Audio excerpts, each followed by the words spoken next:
Good morning. It is currently 5 in the morning.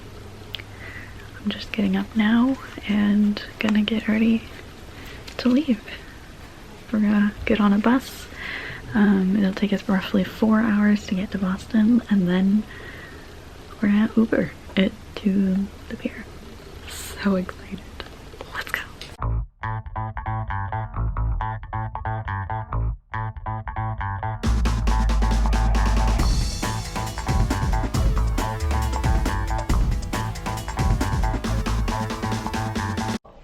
We made it! Yay! Woohoo! This is our stateroom.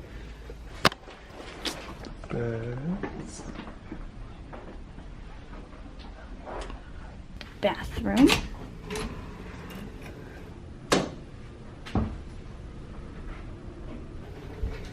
Pretty nice shower.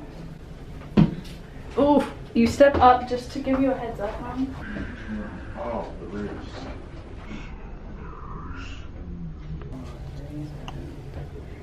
You got a little TV. Press reset. Can't afford the lock code. We don't have a coffee maker, but we do have a mini fridge. We need to pick 40.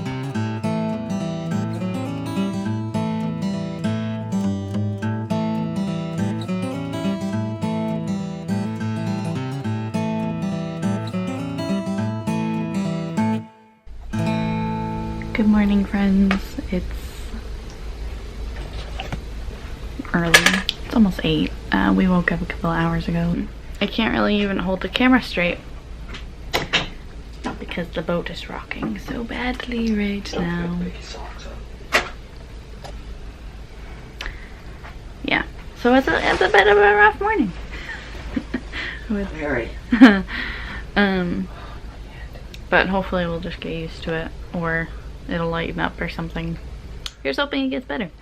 The sun is out, which is exciting. The boat's still kind of rocking pretty bad. It's not as bad as it was this morning. It's nearing 12, or it is 12 o'clock. Probably gonna go try to eat, because we tried to eat this morning and it just didn't work. Nobody can really walk on this boat right now because it's or earlier this morning anyway, because it was tilting back and forth. Here's to day 2. Hopefully we don't just sit in here. Hopefully the rocking isn't as bad. So.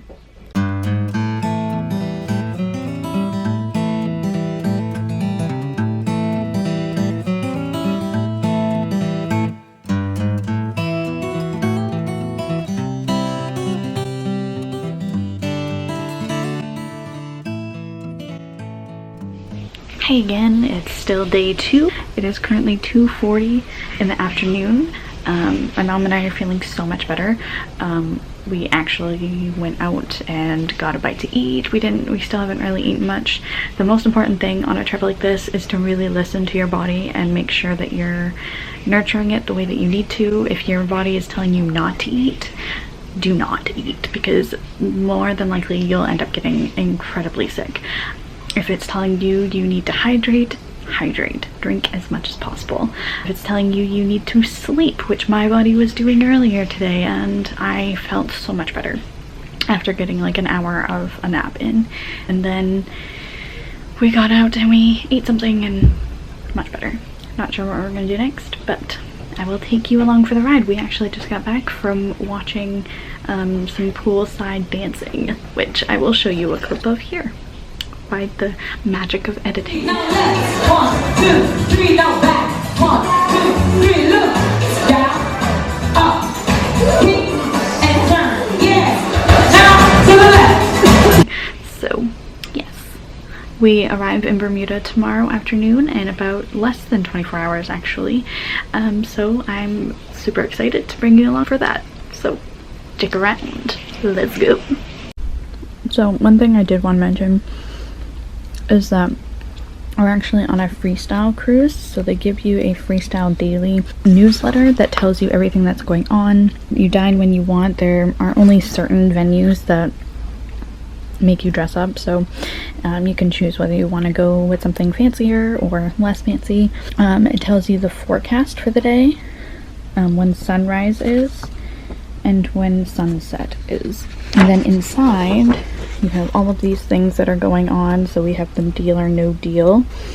Activities for the family. So we have the family circus workshop, very family friendly cruise. And then music, if you're someone who wants to follow the music, it gives you all that information. Those are only at night, but there is music throughout the day as well if you look for it. And then it gives you a list of all the activities by time. And then if you are curious about what the dining options are, some are complimentary, some are depending on weather. The weather outside is actually pretty good right now, so a lot of those are open. The two things that are open 24/7, Oceans is complimentary and room service is not, of course. Dress code, so resort casual and shorts are allowed in all dining venues except Grand Pacific and Lee Reacher, so you have to dress up for those ones. But and then it gives you the hours of operation for all the bars, the guest services.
Morning, friends.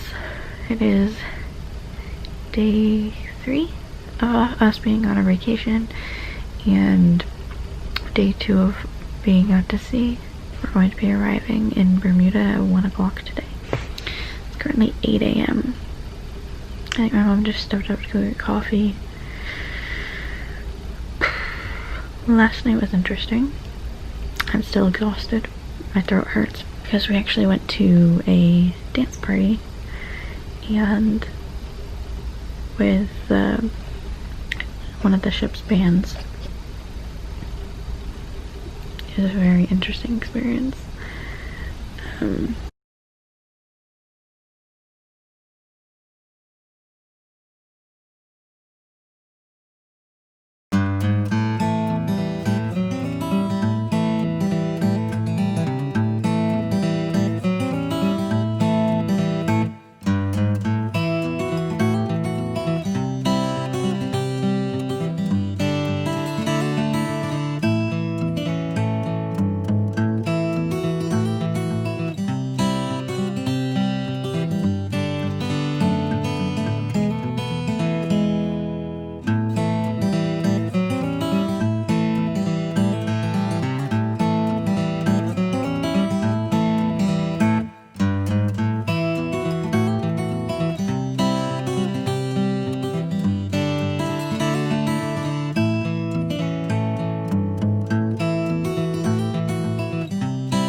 It's our last day on the ship, and we went out for breakfast, and this is what we came back to.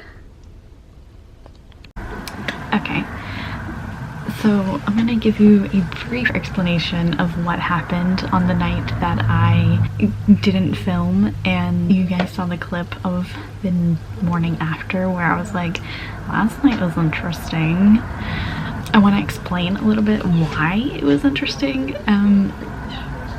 The reason I said it was an interesting evening is because of me going out of my comfort zone and actually getting up and dancing on the dance floor, which I don't usually do. I'm not one to put myself out there very often and let loose and have fun like that. And something about that night and something about that band in particular, because every time I went to go see them, I felt the urge to get up and move and dance and have fun.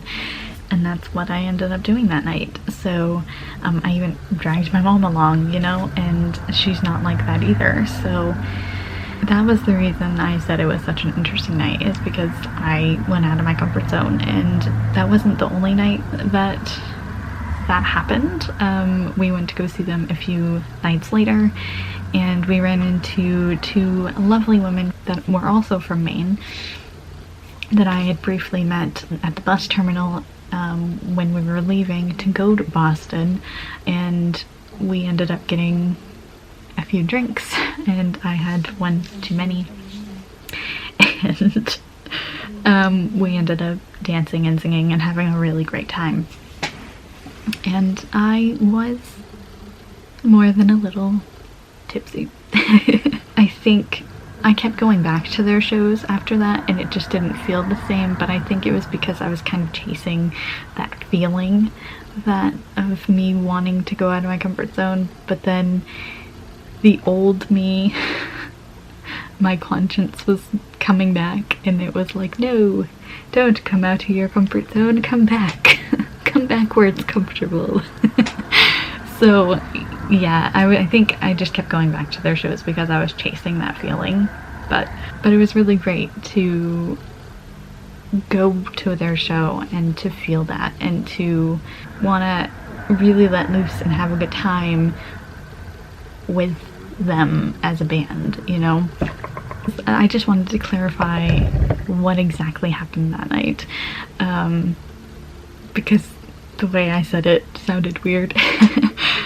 If you do go on the Norwegian Gem and Sea Shakers happen to be playing still, I would highly recommend you go see them because they are absolutely wonderful. They are so thankful for anybody going to see their shows. They made it a point to speak to the people that went, except for me, because I think they kind of knew that I was very uncomfortable with attention. My anxiety was ridiculous during this trip. But anyway, that's a whole other video. So, and it had nothing to do with like the Norwegian Gem or any of their staff or anything. It's just me personally. I get overwhelmed with lots of people. Overall, the trip on the Norwegian Gem was absolutely wonderful. The staff was amazing. The entertainment was amazing. I didn't film as much as I really wanted to. They had 3 theatrical shows on the ship as well that we saw. They had, oh no, I already forgot. They had Blazing Boots, which was basically all country music. Get Down Tonight, which was all 70s music. I always want to call it Twist, but it's not called Twist. And I can't remember it for the life of me, which is really annoying to me. But it was all like 40s and 50s music, which was really nice. All 3 of those shows were amazing, and as I kind of hinted at on here, the Sea Shakers did do a Michael Jackson tribute, which was absolutely wonderful. Then they also did a Beatles tribute, also amazing. There were other acts on the ship. It wasn't just the Sea Shakers. They did have the piano man Justin, I don't remember his last name. Good.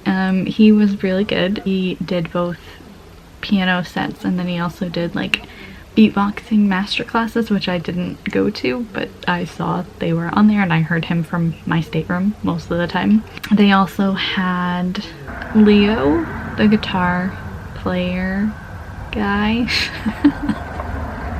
It was more mellow, it was more relaxing. And then there was the, I don't remember their name, but there was a quartet and we saw them. They were also good. More often than not, we saw the Sea Shakers, mainly because they were more upbeat, and that is what I am drawn to personally, and I just kind of dragged my mom along most of the time. I do want to briefly mention the fact that towards the end of the cruise, it was just a smidge boring. And I'm going to give them a little bit of credit because this is a fairly new route for them on the Norwegian Gem, so I don't want to be too hard on them. But the last 2 days were just a smidge too boring for me. There was nothing really going on. Coming back into colder weather, they did have Get Down tonight, but that was only enough to like entertain you for about 45 minutes. But it was really good when it was on. They did have one final Sea Shakers show, but it was out on the pool deck and it was freezing. It was so cold that my mom couldn't even stay out on the pool deck. She actually had to go inside and miss out on their final performance. But I stayed out there and I listened. There was a good handful of us that were out there listening, but mostly the pool deck was kind of dead. Maybe for future reference they should probably move the band inside on the way home. I think that if they had included a little bit more entertainment on those last 2 days, I probably would have been much more likely to be thinking along the lines of, I don't want this vacation to end, and then I probably would have been a little bit more likely to book another cruise almost immediately. Don't have the money to, but I would have been more likely to. So I just think if they have add a little bit more entertainment on those last 2 days, which I do know that they're working on, I think it would have been absolutely perfect vacation, and I probably would book another cruise with them in the future. We had a very good experience. It was our first cruise. It was great. So, would highly recommend. Peace, love, and happiness to all of you. Bye.